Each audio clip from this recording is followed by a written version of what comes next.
Hello friends, તમે બધા મજામાં હશો. હોપફુલી એન્જોય કરતા હશો આ વેકેશન ટાઈમનો. ઓકે, તો આપણે આ એન્જોયિંગના ટાઈમને થોડુંક કન્વર્ટ કરીએ સ્ટડીના ટાઈમમાં, અને થોડુંક આપણે બાયોલોજીનું જે ચેપ્ટર નંબર 2 છે, કે જે સ્ટાન્ડર્ડ 12નું છે, ઓલરેડી આપણે એના 2 લેક્ચર ભણી ચૂક્યા છીએ. આજે ત્રીજું લેક્ચર આપણે લેવા જઈ રહ્યા છીએ. લાસ્ટ 2 લેક્ચરની અંદર નર પ્રજનન અંગ તરીકે પુંકેસર, ત્યારબાદ લઘુ બીજાણુ જનન એના વિશે અભ્યાસ કર્યો. હવે આજે આપણે માદા પ્રજનન અંગ તરીકે લઈએ તો સ્ત્રીકેસર એટલે કે જાયાંગ, મહાબીજાણુધાની અને ભ્રૂણપુટ વિશે અભ્યાસ કરવો છે. ભ્રૂણપુટને આપણે બીજા શબ્દોમાં માદાજન્યુજનક તરીકે પણ ઓળખીએ છીએ. મિત્રો, મહાબીજાણુધાની આ પ્રશ્ન આપણને નીટમાં પણ પૂછાઈ ચૂક્યો છે, સ્ટેટ બોર્ડમાં પણ પૂછાઈ ચૂક્યો છે કે મહાબીજાણુધાની લાક્ષણિક રીતે કયા નામથી ઓળખાય? તો અંડક તરીકે.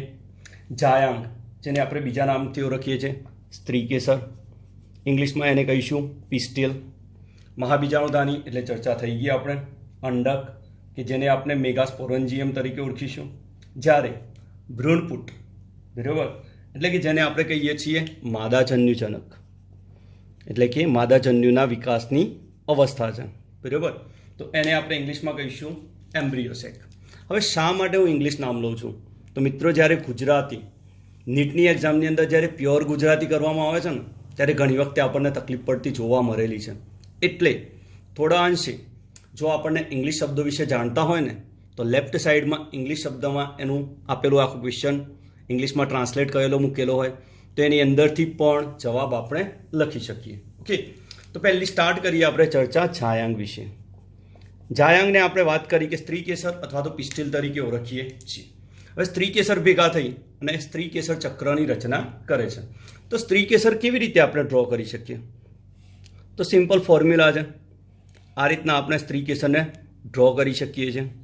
હવે લાક્ષણિક ભાગોનું જ્યારે નિર્દેશન કરતા હોય તો સ્ત્રીકેસરનો બિલકુલ ટોચનો ભાગ છે, જેને આપણે પરાગાસન તરીકે ઓળખીએ છીએ. પરાગાસન, આ પરાગાસન છે ને, એ શેના માટે છે? તો પરાગાસન પરાગરજના ગ્રહણ માટે છે. પરાગાસનનું કામ શું? મેઇનલી તો પરાગરજનું ગ્રહણ, એટલે કે ગ્રાહી સ્થાન તરીકે છે.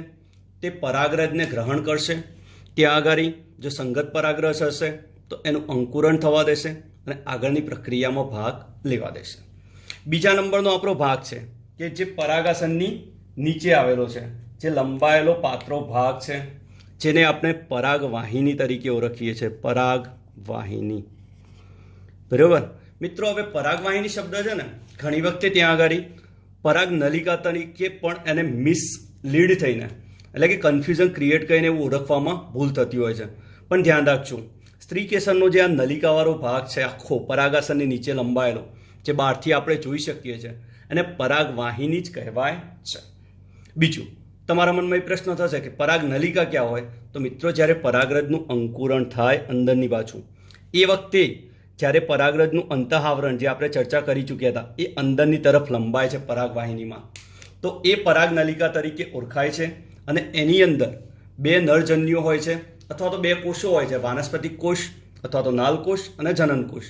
અને એ આગળ ને આગળ જ્યારે વહન પામતા હોય કોષો, ત્યારે સમભાજનની ક્રિયા દ્વારા જન્યુઓનું નિર્માણ કરે છે. અને વાનસ્પતિક કોષ છે મેઇનલી વિઘટન પામી જાય છે. એના પછી સ્ત્રીકેસરનો નીચેનો તલસ્થ ફૂલેલો ભાગ છે, જેને આપણે બીજાશય તરીકે ઓળખીએ છીએ. નીચેનો ભાગ તમે જુઓ સ્ત્રીકેસરનો, તો એ તલસ્થ એટલે કે નીચેનો અને ફૂલેલો ભાગ છે. તો આ ભાગ છે એ બીજાશય તરીકે આપણે ઓળખીએ છીએ. તો મિત્રો, સમજી ગયા પરાગાસનનું કામ શું? પરાગરજનું ગ્રહણ. પરાગવાહિની, પરાગવાહિની છે એ વંધ્ય ભાગ છે. જેમ આપણે વાત કરી હતી પુંકેસર ચક્રની અંદર તંતુ છે એ વંધ્ય ભાગ છે, એમ પરાગવાહિની પણ વંધ્ય ભાગ છે. અને પરાગવાહિની ફક્ત શું કરે છે? તો દિશા આપે છે, પરાગ નલિકાને આગળની તરફ વધવા માટેની જગ્યા પૂરી પાડે છે. બીજી વાત કરીએ આપણે બીજાશય. તો બીજાશય જે છે એ મિત્રો ફળદ્રુપ ભાગ છે, જેની અંદર આવેલું હોય છે જરાયું. બરાબર. એની અંદર આખો જે આ રચના છે, આ ભાગ છે આખો પોલાણનો ભાગ છે, જેને બીજાશય પોલાણ કહીએ છીએ. આ બીજાશય પોલાણની અંદર આવેલું હોય છે જરાયુ, અને આ જરાયુ પરથી અંડકો ઉદ્ભવે છે. એટલે કે આપણે કહી શકીએ મહાબીજાણુધાનીનો ઉદ્ભવ ક્યાંથી થાય તો જરાયુ પરથી થતો જોવા મળે છે. હવે જરાયુ પરથી જ્યારે અંડકો ઉદ્ભવે તો ઘણીવાર મિત્રો અંડક એકની સંખ્યામાં પણ હોય, એટલે ફક્ત એક જ અંડક પણ હોય, અને ઘણીવાર એક કરતાં વધારે સંખ્યામાં પણ અંડકો જોવા મળે છે. તો એક અંડક હોય એવું કઈ વનસ્પતિમાં જોવા મળશે? એક અંડક અને વધુ અંડકો, બરાબર, એક કરતાં વધુ, એટલે આપણે એકથી વધુ તરીકે લખીએ. તો એક અંડક હોય એવું શેમાં જોવા મળે? તો ઘઉં, ડાંગર જેવા ધાન્ય પાક અને કેરી, આંબો જે છે, બરાબર છે, એની અંદર પણ એક અંડક જોવા મળે છે બીજાશયમાં. જ્યારે એકથી વધુ અંડકો પપૈયા, તરબૂચ અને ઓર્કિડ્સમાં જોવા મળે છે. બીજી ઘણી બધી પણ એક્ઝામ્પલ આપણે એમાં આપી શકીએ છીએ. તો મિત્રો તમારે લાક્ષણિક રીતે ઓળખવું હોય કે આ વનસ્પતિની અંદર એક અંડક હશે કે વધારે અંડકો, હવે ખોલીને છેદ લઈને જોવા જાઓ બહુ લાંબી પ્રોસેસ થઈ જાય. તો તમારે વિચારવાનું એના ફળ વિશે. તમે કોઈ પણ ફળ જુઓ, બરાબર છે, સપોઝ કે કેરી છે તો કેરીની અંદર એક જ ગોટલો હોય છે કે જે એનું બીજ છે. તો એક બીજ હોય મતલબ કે એક જ અંડક છે, તો જ એક જ બીજ ધરાવે. હવે ઘઉંની અંદર તમારા મનમાં પ્રશ્ન થાય તો ઘઉંનું જે આખું કણસનું છે એ આખું છે, પણ ત્યાં જો ભાગ પડેલા હશે તો એ જો ખોલીને જોશો ને ભાગ, તો એની અંદર એક જ દાણો હશે, એવા એક દાણા અલગ અલગ ગોઠવાયેલા હશે. તો એ પણ એક અંડક ધરાવે છે. સેમ વે તમને ડાંગરમાં જોવા મળશે. હવે બીજી બાજુ વિચારો તમે, પપૈયા, તરબૂચ અને ઓર્કિડ્સ. ચલો પપૈયા અને તરબૂચ તો આપણે ખાધેલા હોય એટલે ખબર પડે કે પપૈયાની અંદર છે તમે કાપીને જુઓ તો ઘણા બધા બીજ હોય, તરબૂચની અંદર જુઓ તો ઘણા બધા બીજ, મતલબ કે ઘણા બધા અંડક જોવા હશે તો જ એ બીજનું નિર્માણ થયેલું હશે. આપણે આગળ અભ્યાસ કરીશું ત્યારે જાણીશું બીજ કોને કહેવાય, તો ફલિત અંડકને બીજ કહેવાય. અંડકની અંદર જ્યારે ફલન થાય તો એ સીધું કન્વર્ટ થાય બીજમાં, બરાબર.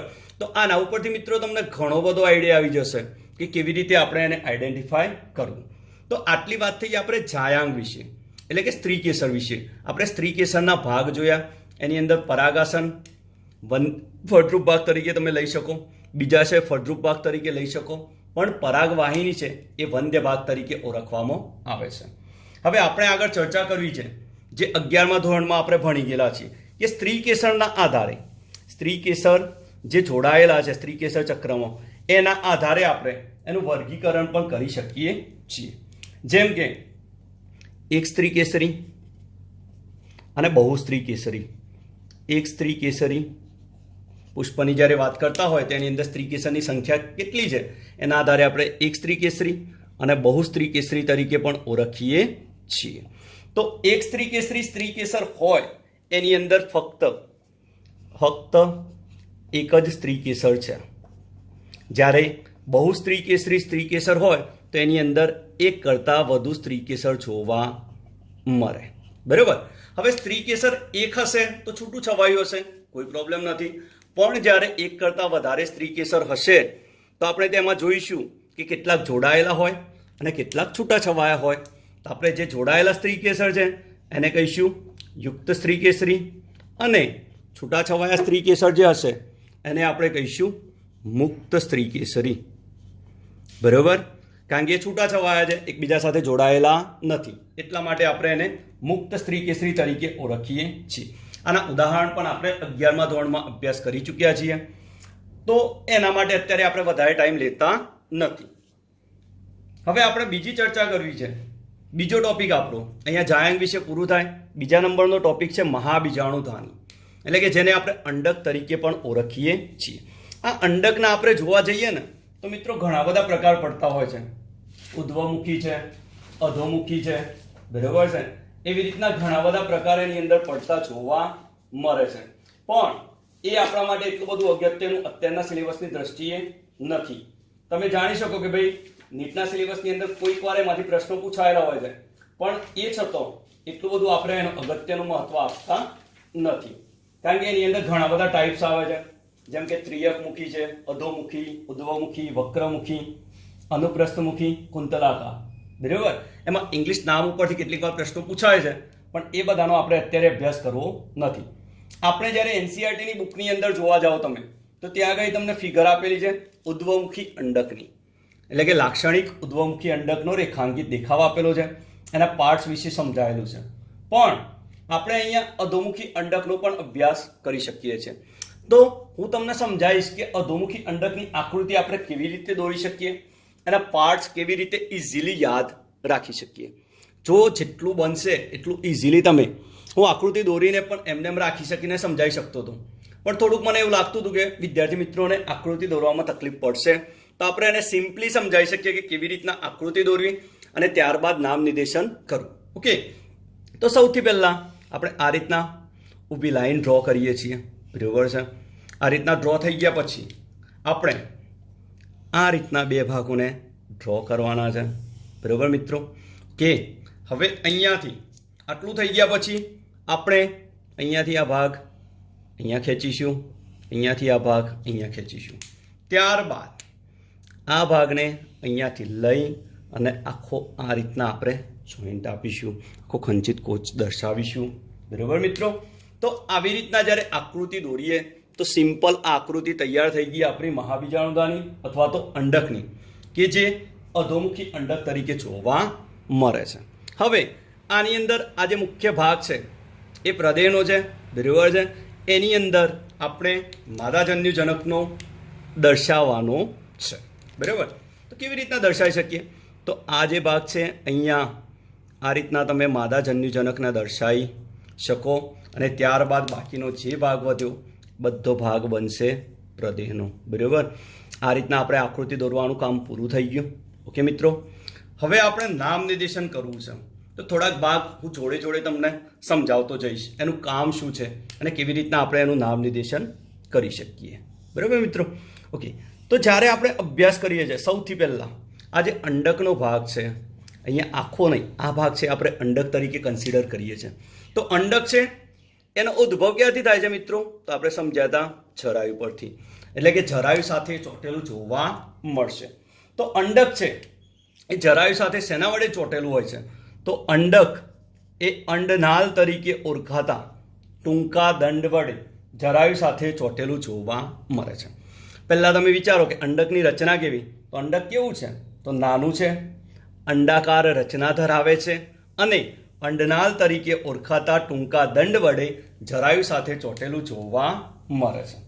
ઓકે મિત્રો, બીજું આ જે અંડનાલનો ભાગ છે એ અંડનાલનો ભાગ જે દોરેલો છે આપણે, એનું કામ શું, એ શું કાર્ય કરશે? તો અંડનાલનો જે ભાગ છે એ જરાયુમાંથી અંડકાય સુધી ખોરાકનું વહન કરવાનું કાર્ય કરે છે. ખોરાકનું વહન કરવાનું કાર્ય કોણ કરશે? તો અંડનાલનો જે ભાગ છે એ. તો પહેલી ચર્ચા કરી શું? તો અંડનાલ, બરાબર. પહેલાં વાત કરીએ આપણે અંડક વિશે. તો અંડક એ નાનું અંડાકાર રચના ધરાવતું અંડનાલ તરીકે ઓળખાતા ટૂંકા દંડ વડે જરાયુ સાથે ચોટેલું જોવા મળે છે. બીજી વાત કરીએ આપણે, અંડનાલ શેનું વહન કરે છે? તો ખોરાક દ્રવ્યોનું વહન કરે છે જરાયુ મારફતે, બરાબર. ત્યારબાદ વાત કરીએ આપણે બીજો ભાગ, આ જે ભાગ છે સ્ટેપ બાય સ્ટેપ એક જ સાઈડથી જઈએ છીએ આપણે, આને કહીએ છીએ બીજ કેન્દ્ર. બીજ કેન્દ્ર છે એ અંડક અને અંડનાલના સંગમ સ્થાન તરીકે ઓળખાય છે. બીજ કેન્દ્ર જેને અંડક અને અંડનાલના સંગમ સ્થાન તરીકે ઓળખીએ છીએ. શા માટે? કારણ કે આ જે અંડકનો દેહ છે ને એ અંડનાલ સાથે આ ભાગ વડે જોડાયેલો છે, જેને આપણે શું કહીએ છીએ? બીજ કેન્દ્ર. એટલે બીજ કેન્દ્રનો જે ભાગ છે, બરાબર મિત્રો, એ અંડક અને અંડનાલના સંગમ સ્થાન તરીકે ઓળખાય છે. ત્રીજા નંબરે આપણે વાત કરીએ ત્રીજો ભાગ, બરાબર. તો ત્રીજો ભાગ આપણે ચર્ચા કરીએ છીએ અંડકાવરણો. અંડકાવરણો તો અંડકને સુરક્ષિત રાખતા જે આવરણો છે એ આવરણોને આપણે અંડકાવરણો તરીકે ઓળખીએ છીએ, કે જે રક્ષણાત્મક આવરણો છે અને અંડકનું રક્ષણ કરતા જોવા મળે છે. એટલા માટે એને અંડકાવરણો તરીકે ઓળખીએ છીએ. મુખ્યત્વે બે પ્રકારના હોય છે, બાહ્ય અંડકાવરણ અને અંતઃ અંડકાવરણ. એટલે સમજો કે અંડકાવરણોનું કાર્ય શું?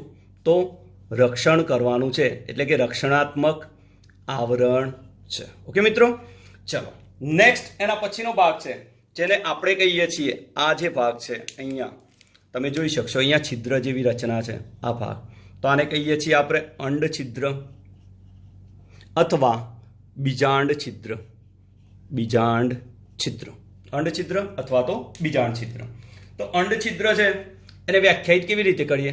તો અંડકાવરણનો ટોચના ભાગે આવેલી જે છિદ્ર જેવી રચના છે એને આપણે અંડ છિદ્ર અથવા તો બીજાંડ છિદ્ર તરીકે ઓળખીએ છીએ. આ અંડ છિદ્રનું કાર્ય શું હશે મિત્રો? તો સમજો કે જ્યારે પણ વિકાસ પામીને પરાગનલિકા આવશે તો એ પરાગનલિકા અહીંયા થઈ અને દાખલ થશે, કારણ કે એને પહોંચવાનું છે ભ્રૂણપુટ સુધી. તો એને દાખલ થવાનો માર્ગ ક્યાંથી મળશે? અંડ છિદ્ર તરફથી. એટલે ત્યાં છિદ્ર જેવી રચના છે.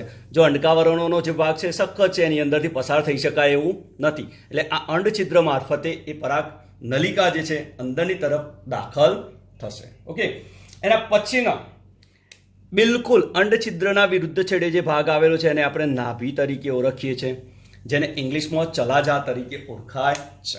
એટલે એ ભાગ થઈ ગયો આપણો નાભી. નાભી બાદ આ બ્લુ કલરનો આ જે ભાગ જોવા મળે છે તમને, આખો ભાગ, આ ભાગ પ્રદેહ તરીકે ઓળખાય છે. કયા ભાગ તરીકે ઓળખાય છે? પ્રદેહ.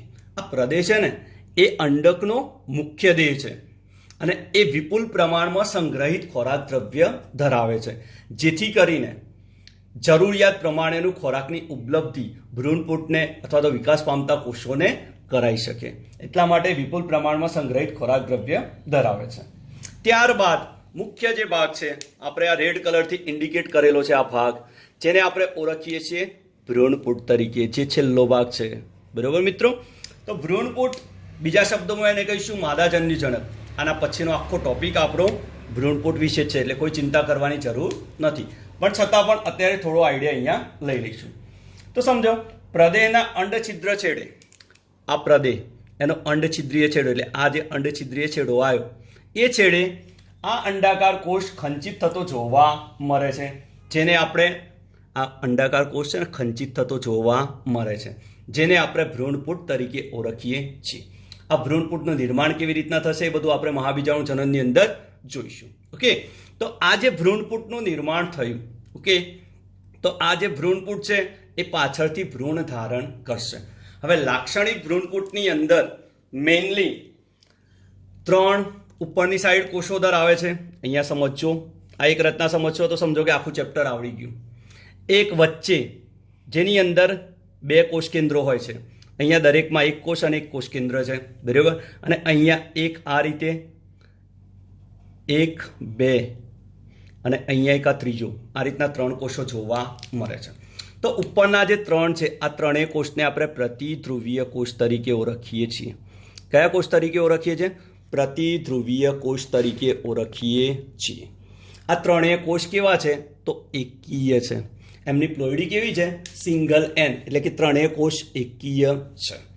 વચ્ચેનું જે જોવા મળે છે તૈયાર એ કોષ એક છે, પણ એની અંદર 2 કોષ કેન્દ્રો છે, એટલે એનું નામ આપીએ છીએ આપણે દ્વિધ્રુવીય કોષ કેન્દ્ર, અથવા બીજું નામ આપીએ છીએ એને દ્વિતીય કોષ કેન્દ્ર, જેની પ્લોઇડી છે 2n, એટલે કે એ રચના દ્વિતીય જોવા મળે છે. ત્યારબાદ આપણે ચર્ચા કરીએ છીએ ત્રીજી રચના. ત્રીજી રચના જે છે આપણી અહીંયા એ અંડ પ્રસાદન તરીકે ઓળખાય છે. નીચેની તરફ કેવી રચના છે? અંડ પ્રસાદન. તો આ અંડ પ્રસાદન જે છે ને મિત્રો, એની અંદર 3 કોષો છે. 3 કોષોની અંદર એક અંડકોષ છે જે ઉપરના ભાગે હોય, અને બીજા 2 છે એ સહાયક કોષો છે. કેટલી સંખ્યામાં છે? 2ની સંખ્યામાં સહાયક કોષો આવેલા છે, જે નીચેની તરફ આવેલા છે. તો અંડકોષની પ્લોઇડી શું હશે મિત્રો? Single N. એ જ રીતે સહાયક કોષોની પ્લોઇડી પણ કેવી હશે? Single N. તો ભ્રૂણપુટની અંદર મેઇનલી 8 કોષ કેન્દ્રીય અને 7 કોષીય રચના તરીકે આપણને એ ઓળખવા મળશે. બરાબર? કેટલા કોષ કેન્દ્રો હશે? 8. કેવી રીતના? 3 આ કોષના, 3 નીચેના કોષના, 6 અને 2 વચ્ચેના કોષના. એટલે કોષ કેન્દ્રો કેટલા થઈ ગયા? 8. જ્યારે કોષો કેટલા થયા? 3, 3, 6 અને આ સંયુક્ત કોષ છે એટલે 1. એટલે ટોટલી 8 કોષ કેન્દ્રીય અને 7 કોષીય રચના અહીંયા જોવા મળે છે. ઓકે, તો આટલી વાત થાય આપણે ચર્ચા વિશે મહાબીજાણુધાની અથવા તો અંડક. મિત્રો યાદ રાખજો, સૌથી પહેલાં જ્યારે શરૂઆત કરશો તમે તો પહેલો ભાગ ડ્રો આઉટ કરીને બતાવશો. આખો ભાગ દોડી દીધો, બરાબર છે. એના બાદમાં પહેલો ભાગ આપણે ડ્રો કરવાનો છે અંડનાલ. અંડનાલ પછી આપણે બીજો બતાવવાનો છે બીજ કેન્દ્ર. બરાબર. જ્યારે થિયરી લખતા હોય ત્યારે આ વસ્તુ બિલકુલ ધ્યાનમાં રાખવાની. બરાબર. પહેલા લખશો અંડક વિશે.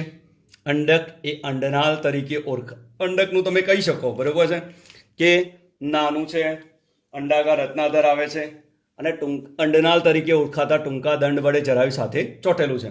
ત્યારબાદ અંડનાળ વ્યાખ્યાયિત કરો, ત્યારબાદ બીજ કેન્દ્ર, પછી અંડકાવરણો. એટલે સ્ટેપ બાય સ્ટેપ જાઓ. પહેલો ભાગ અંડક, બીજા નંબરે વ્યાખ્યાયિત કરવાનો છે અંડનાળ, ત્રીજા નંબરે બીજ કેન્દ્ર, ચોથા નંબરે અંડકાવરણો. બરાબર છે. ત્યારબાદ પાંચમા નંબરે સમજીશું અંડછિદ્ર. ત્યારબાદ છઠ્ઠા નંબરે આપણે જઈશું. બરાબર છે. તો એ સમજાવીશું ભ્રૂણપુટ વિશે. તો 6 ભાગ વિશે તમે લખી દો. એની વર્ણન, એની વ્યાખ્યા, એનું કાર્ય. એટલે તમારો આખો થિયોરિટિકલ ક્વેશ્ચન જે હોય સ્ટેટ બોર્ડમાં આપણે પૂછાય છે 3 માર્ક્સનો હોઈ શકે. આ ઇધર આકૃતિ દોરવાનો હોય તો ફક્ત 2 માર્ક્સનો હોય. થિયરી સાથે કદાચ 3 માર્ક્સ કે 4 માર્ક્સમાં પૂછી શકાય. તો ઇઝીલી લખી શકો છો.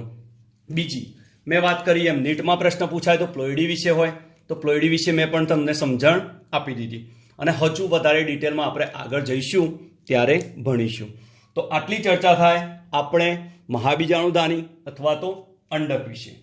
ત્યારબાદ ત્રીજો ટોપિક આપણે લેવો છે જેના વિશે માહિતી લઈશું. ત્રીજો ટોપિક છે ભ્રૂણપુટ. પછી લઈએ એ પહેલા મહાબીજાણુ જનન.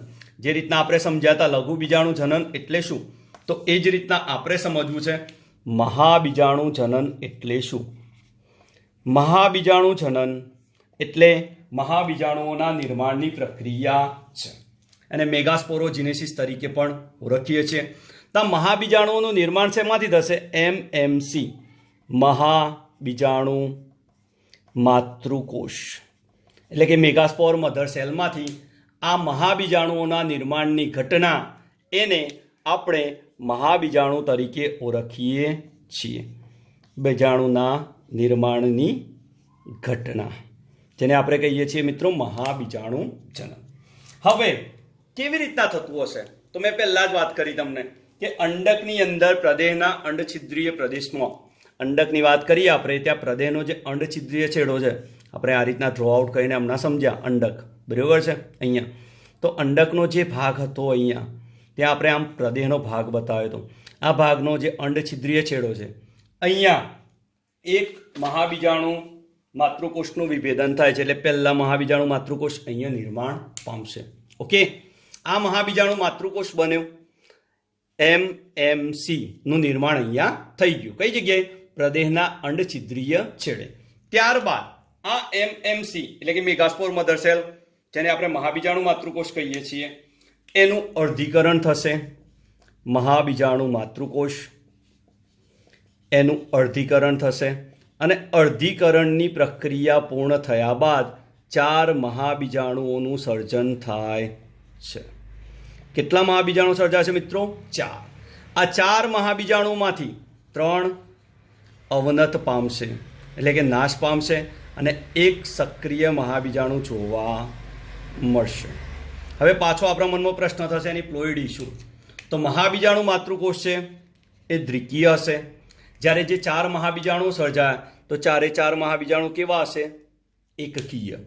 જેમાંથી 3 નાશ પામ્યા, અવનત એટલે કે નાશ પામ્યા અને એમાંથી 1 સક્રિય મહાબીજાણુ વધ્યું. તો આ જે સક્રિય મહાબીજાણુ છે એની પ્લોઇડી પણ કેવી હશે? સિંગલ એન એટલે કે એકકીય જોવા મળશે. તો આ રીતના આપણે સમજીશું કે ભાઈ મહાબીજાણુ માતૃકોષની અંદરથી અર્ધીકરણની પ્રક્રિયા દ્વારા 4 એકકીય મહાબીજાણુઓનું નિર્માણ થતું જોવા મળે છે. બરાબર. હવે આગળનો આપણો ટોપિક બાકી રહે છે માદાજન્યુજનક અવસ્થા. બરાબર. તો આ માદાજન્યુજનક અવસ્થા એટલે કે ભ્રૂણપુટ વિશે પણ આપણે અહીંયા અભ્યાસ પૂર્ણ કરીએ જેથી કરીને આ લેક્ચરની અંદર આપણા બધા ટોપિકનો સમાવેશ થઈ જાય. ઓકે. થોડુંક લેન્ધી છે, ફિગરેટિવ જવાનું થશે. બરાબર. પણ તમે ધ્યાન રાખજો. તો સૌથી પહેલા આપણે વાત કરી કે ટોટલી કેટલા મહાબીજાણુ સર્જાયા? 4. આ 4 મહાબીજાણુ જે સર્જાયા એમાંથી 3 નાશ પામે છે.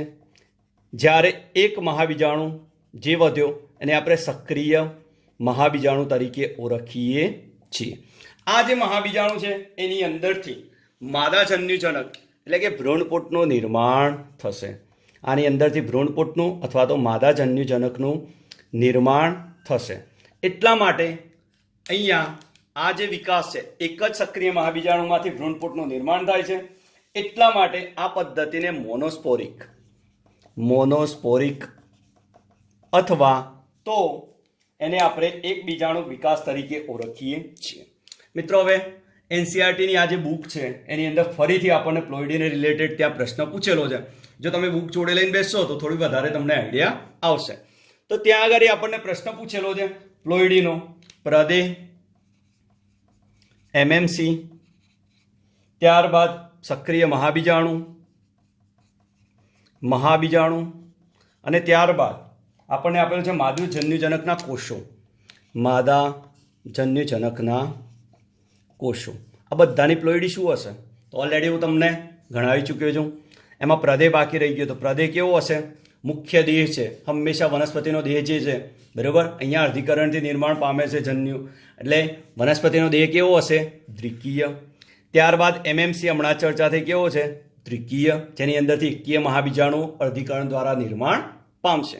ત્યારબાદ સક્રિય મહાબીજાણુની ચર્ચા કરી તો 4 મહાબીજાણુ સર્જાય, કેવા હશે? 4 એ 4 એકકીય. હવે માદાજન્યુજનકના કોષોની પ્લોઇડીની ચર્ચા કરવી છે. તો માદાજન્યુજનકના કોષોની પ્લોઇડીની ચર્ચા હું તમને છેલ્લે કહીશ, જ્યારે આપણે ભ્રૂણપૂટની રચના ભણી જઈશું. કારણ કે એ વખતે મારે તમને કહેવું પણ નહીં પડે, તમે ઓટોમેટિકલી એનો જવાબ આપી દેશો. બરાબર. હવે પહેલી વાત કરીએ આપણે કે સક્રિય મહાબીજાણુની અંદરથી કેવી રીતના માદાજન્યુજનકનું અથવા તો ભ્રૂણપૂટનું નિર્માણ થાય છે. તો પહેલા લઈએ આપણે સક્રિય મહાબીજાણુ. બરાબર. આપણે ફિગરેટિવલી જોવા જઈએ તો આ રીતના આપણે એની રચના સમજાય છે. અહીંયા એક સક્રિય મહાબીજાણુ છે. આ સક્રિય મહાબીજાણુની અંદરથી કોષ કેન્દ્ર સમભાજન પામી અને 2 કોષ કેન્દ્રો સર્જે છે. કેવી ક્રિયા દ્વારા? સમભાજન દ્વારા. એની અંદર 2 કોષ કેન્દ્રોનું સર્જન થતું જોવા મળશે, જે વિરુદ્ધ ધ્રુવ તરફ ગતિ કરે. એક ઉપરની તરફ જશે, બીજું નીચેની તરફ. ઓકે મિત્રો. ત્યારબાદ એને અનુસરીને ક્રમિક 2 સમવિભાજન થશે. એટલે અહીંયા 2 જે કોષો છે ફરીથી સમભાજનની ક્રિયા દ્વારા 2 માંથી કેટલા નિર્માણ પામશે? તો અહીંયા બનશે 2 માંથી 4. ઓકે. તો પહેલા કેટલા હતા? એક સક્રિય મહાબીજાણુ, ત્યારબાદ સંભાજન થયું, સંભાજનને અનુસરીને 2 કોષ કેન્દ્રનું નિર્માણ થયું, ત્યારબાદ એને અનુસરીને 2 ક્રમિક સમવિભાજન થયા અને 4 કોષ કેન્દ્રીય. ત્યારબાદ 4 કોષ કેન્દ્રની અંદરથી જ્યારે ફાઇનલી થશે તો આ રીતના એની અંદર 8 કોષ કેન્દ્રો, 1 2 3 4 5 6 7 અને 8, એવી રીતના 8 કોષ કેન્દ્રોનું નિર્માણ થતું જોવા મળશે. હવે આ 8 કોષ કેન્દ્રોનું આયોજન થશે અને આયોજનની પ્રક્રિયા દ્વારા ભ્રૂણપૂટનું નિર્માણ, ભ્રૂણપૂટની અંદર આખી ગોઠવણી થતી જોવા મળશે. સમજાય છે ઇઝીલી? સૌથી પહેલા એક સક્રિય મહાબીજાણુ છે. આ સક્રિય મહાબીજાણુ જે છે એની અંદરથી સમભાજનની ક્રિયા દ્વારા 2 મહાબીજાણુ, અંદર 2 કોષ કેન્દ્રો નિર્માણ થયા. ત્યારબાદ સંભાજનની ક્રિયા દ્વારા 4, ત્યારબાદ સંભાજનની ક્રિયા દ્વારા 8 કોષ કેન્દ્રોનું નિર્માણ થતું જોવા મળશે. એટલે ક્રમિક પહેલું સંભાજન, ત્યારબાદ સંભાજન નંબર 2, ત્યારબાદ સંભાજન નંબર 3. 3 સંભાજનના અંતે, ક્રમિક 3 સંભાજનના અંતે 8 કોષ કેન્દ્રીય રચના અસ્તિત્વમાં આવશે, જેનું આયોજન કરી અને આખી રચના આપણે સમજાવવાની છે. ઓકે. તો પહેલું કોઈ તમને એવું પૂછે કે મહાબીજાણુ માતૃકોષમાંથી ભ્રૂણપૂટનું નિર્માણ થવાની અંદર કેવી પ્રક્રિયાની જરૂર પડે? સમજો. તો મહાબીજાણુ માતૃકોષ એમએમસી દ્વારા સક્રિય મહાબીજાણુ નિર્માણ થયું. કઈ પ્રક્રિયાથી? અર્ધીકરણ દ્વારા. ત્યારબાદ કેટલા સંભાજન થયા? બરાબર. અહીંયા સર્જાયો મહાબીજાણુ સક્રિય. ત્યારબાદ કેટલા સંભાજન થયા? 3 ક્રમિક સંભાજન અને છેલ્લે અંતે ભ્રૂણપૂટનું આખું નિર્માણ થતું જોવા મળશે. એટલે એક અર્ધીકરણ અને 3 સંભાજનની પ્રક્રિયા દ્વારા મહાબીજાણુ માતૃકોષમાંથી ભ્રૂણપૂટનું નિર્માણ થશે. ઓકે. હવે આપણે આયોજન ગોઠવીએ. ટોટલી કેટલા કોષો હતા? 8. હમણાં જ આપણે જોઈ ગયા એ રીતના ગોઠવવાના છે. 8 જે કોષો હતા એની અંદર આપણે અંડછિદ્રીય છેડો પહેલા આપણે કન્સિડર કરવાનો છે. અંડછિદ્રીય છેડો તો આપણે વાત કરીએ, ચલો નીચેનો ભાગ છે એને અંડછિદ્રીય છેડા તરીકે લઈ લઈએ છે. બરાબર. તો અંડછિદ્રીય છેડો. બીજો એની વિરુદ્ધ તરફનો જે છેડો હતો, બરાબર છે, અને આપણે કયો છેડો કહેતા હતા? નાભી તરફનો. કયો છેડો કહેતા હતા? નાભી તરફનો છેડો. બરાબર. તો બે છેડા રાખીશું એટલે ઇઝીલી આપણે કોષોની ગોઠવણ કરી શકીશું. તો નાભી તરફના છેડે કુલ્લે 3 કોષો ગોઠવાય છે. આ 3 કોષોનું હમણાં આપણે કીધું હતું. શું નામ આપ્યું હતું? આ ત્રણેય કોષોને આપણે ઓળખીએ છીએ પ્રતિધ્રુવીય કોષો તરીકે. કયા કોષો તરીકે ઓળખીએ છીએ? પ્રતિધ્રુવીય કોષો. ક્લિયર? આ ત્રણેય પ્રતિધ્રુવીય કોષો છે જેની પ્લોઇડી ફરીથી ચર્ચા કરીશું. કેવી હશે? સિંગલ એટલે કે એકકીય. ત્યારબાદ વચ્ચેની તરફ 2 કોષ કેન્દ્રો ભેગા થાય છે પણ કોષ એક જ બને છે. બરાબર.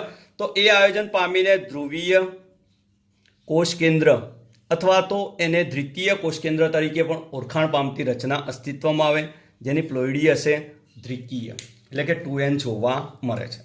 ત્યારબાદ અંડછિદ્રીય છેડે, ધ્યાન રાખજો મિત્રો, છેડો ના બદલાય. અંડછિદ્રીય છેડે એક કોષ અને બીજા 2 કોષ આ રીતના ગોઠવાય અને અંડ પ્રસાધનની રચના કરે છે. આ અંડ પ્રસાધનની અંદર ઉપરની તરફનો જે છે એ છે અંડકોષ જેની પ્લોઇડી હશે સિંગલ n. જ્યારે નીચેની તરફના આ જે 2 છે એ બંને છે કયા કોષો? સહાયક કોષો. બરાબર. અને જેની પ્લોઇડી હશે સિંગલ n. એટલે 2 કોષો છે, બંને અલગ અલગ છે, બંનેની પ્લોઇડી હશે સિંગલ n. તો આ ચર્ચા થાય. આપણે આખી ભ્રૂણપૂટની અંદર કોષોની ગોઠવણીની ચર્ચા કરી. હવે નીટની અંદર અને સ્ટેટ બોર્ડમાં મિત્રો બિલકુલ જ ક્વેશ્ચન પૂછાય છે. અંડ પ્રસાધનમાં શું હોય છે? શેનું બનેલું હોય છે? તમે ઇઝીલી જવાબ આપી શકો. એક અંડકોષ અને 2 સહાયક કોષોનું. પ્રતિધ્રુવીય કોષો કયા છેડે આવેલા હોય? નાભી તરફના છેડે આવેલા હોય છે. તો આ રીતના આખી પ્રશ્નો જે પૂછાય છે નીટની પરીક્ષામાં બિલકુલ ઇઝી એ જવાબ આપી શકો. બરાબર. હવે એક વિશિષ્ટ પ્રશ્ન જે અંદરથી પૂછાયેલો છે. અંડ પ્રસાધનની આપણે ચર્ચા થઈ ગઈ. બરાબર. પણ એક ફિલિફોર્મ એપરેટસ. તો અહીંયા જુઓ, સહાયક કોષો અંડછિદ્રની ટોચ તરફ, સહાયક કોષો છે ને એ અંડછિદ્રની ટોચ તરફ વિશિષ્ટ પ્રકારનું સ્થૂલન ધરાવે છે. શું ધરાવે છે? સ્થૂલન. એકદમ જાડું સ્થૂલન ધરાવે છે જેને આપણે ફિલિફોર્મ એપરેટસ તરીકે ઓળખીએ છીએ, અથવા તો એને ગુજરાતીમાં કહીએ છીએ તંતુમય પ્રસાધન. બરાબર. અથવા તો ફિલિફોર્મ એપરેટસ. તો આ તંતુમય પ્રસાધનનું કાર્ય શું હશે મિત્રો? તો તંતુમય પ્રસાધન છે જ્યારે પરાગનલિકા અહીંયાથી આવી પરાગવાહિનીમાં આગળ વધી અને અંડકમાં પ્રવેશ કરતી હશે અંડછિદ્રીય છેડેથી, તો એ વખતે આ તંતુમય પ્રસાધન છે એ પરાગનલિકાને સહાયક કોષોમાં પહોંચાડવાનું કાર્ય કરશે. એ વખતે પરાગનલિકાની અંદર 2 નરજન્યુઓ હશે. એમને માર્ગ નિર્દેશિત કરશે કે કેવી રીતના એ ભ્રૂણપૂટની અંદર દાખલ થઈ શકે. બરાબર. તો આવી રીતના આખી રચના ટોટલી જોવા જાઓ તમે તો કેટલા કોષીય બની? તો કેટલા કોષીય છે? 7 કોષીય. અને કોષ કેન્દ્ર કેટલા છે? 8 કોષ કેન્દ્રીય. બરાબર. તો 8 કોષ કેન્દ્રીય અને 7 કોષીય રચના અસ્તિત્વમાં આવી જેને આપણે ભ્રૂણપૂટની અંદરની લાક્ષણિક ગોઠવણી તરીકે ઓળખી. ચલો તો મિત્રો આજે આપણો આ ભાગ અહીંયા પૂર્ણ થાય. જાયાંગ, મહાબીજાણુધાની અને ભ્રૂણપૂટ. છેલ્લે આપણે જોઈશું પરાગનયનવાળો એક ટોપિક લઈશું આના પછીના લેક્ચરમાં, અને એના પછી આપણે એના સાથે સંકળાયેલા નીટના પ્રશ્નોનો અભ્યાસ કરીશું. ઓકે મિત્રો, આજનું આ લેક્ચર હોપફુલી તમને ગમ્યું હશે. મેં મારાથી બનતો પ્રયત્ન કર્યો તમને ઇઝીલી સમજી શકાય એવી ભાષામાં માહિતી આપવાની, નીટના પ્રશ્નોથી માહિતગાર કરવાનું. સાથે સાથે આપણે સ્ટેટ બોર્ડની પણ પરીક્ષા આપવાની છે, તો થિયરી પણ કેવી રીતે લખવી, કેવી રીતે આકૃતિ ડ્રો આઉટ કરવી એ આપણે સમજણ હોવી જોઈએ. તે સમજાવવાનો મેં પ્રયત્ન કર્યો છે મારી તરફથી. બરાબર. તો જો તમને ગમ્યું હોય તો મારી આ ચેનલને લાઈક કરજો, ત્યારબાદ તમારા મિત્ર વર્તુળમાં શેર કરજો જેથી એ લોકો પણ આનો લાભ લઈ શકે. અને મારા લેક્ચર્સની અપડેટને મેળવવા માટે મારી આ ચેનલને સબસ્ક્રાઈબ કરજો જેથી કરીને તમે ઇઝીલી નવા જે લેક્ચર આવતા જાય છે એની વિશે માહિતી મેળવી શકો. ઓકે મિત્રો, મળીએ નેક્સ્ટ લેક્ચરમાં.